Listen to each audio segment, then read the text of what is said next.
Darrin, let's get to AUKUS. We've got this report today, the price of submarines may go up as a result of a US review, and that we could be made to commit them to help the US in the event there's a conflict over Taiwan. Should we be concerned, or should we embrace this pact, even though there are conditions? We've had talk for some time that it could be scrapped altogether. So is it at least fine we go ahead with these conditions? I think it's a positive thing that we get reinforcement that AUKUS is still very much alive and well. Cost blowouts, they're happening in every other part of the economy and every other project, so that in itself isn't surprising. And the fact that we would back the US in any kind of escalated conflict in Taiwan or the South China Sea or elsewhere is of no surprise. So I think the announcement today, if anything, the positive would be that AUKUS is still running strong. And Fiona, we've seen former US official Jennifer Hendrickson-White say the only card Australia might be able to play to get any kind of leeway here might be increased defence spending. Is there scope for this? Yeah, look, the coalition did take to the last election an increase of defence spending to 3% of GDP. So that is quite important. I mean, we've seen growing unrest around the world. And it is important that Australia has the ability to defend itself and has a defence force that can do that. The AUKUS arrangements with the Virginia-class submarines are a very big, important piece of that.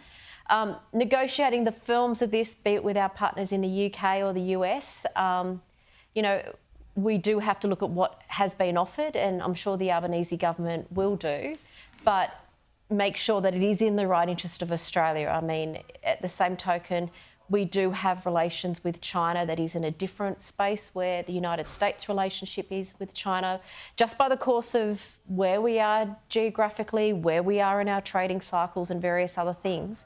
And, I wouldn't want to see us tied down to a position preemptively that would create other challenges. But that is a matter for the Foreign Minister and the Defence Minister and, of course, the Prime Minister to work through.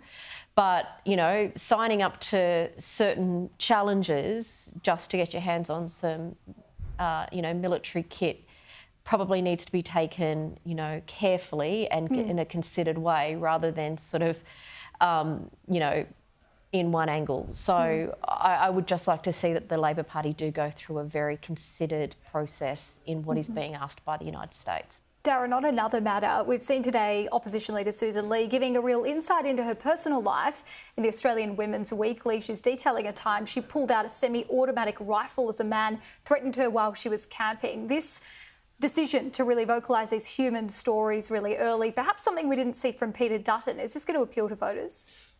I think it will appeal. I think I probably said this before, but Sussan Ley's unusual because we don't know a lot about her. And most opposition leaders and coalition leaders, really since the Howard era, we've known a lot about them the day they took the job. Sussan Ley is an unknown quantity, and in that sense, she has the capacity to tell her story her way.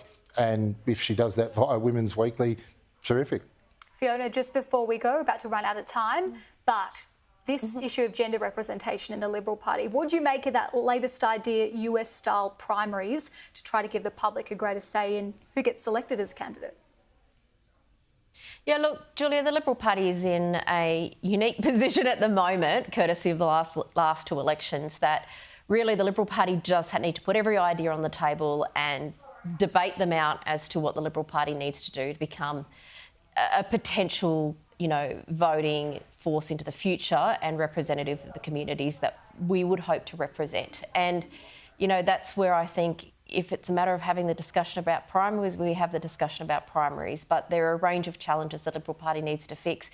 Yes, gender representation. Yes, cultural representation. Are we really relevant, and, do multicultural Australians also see themselves in us? So this is just part of a broader conversation that I think the Liberal Party needs to have, and I think it's good that we are having them.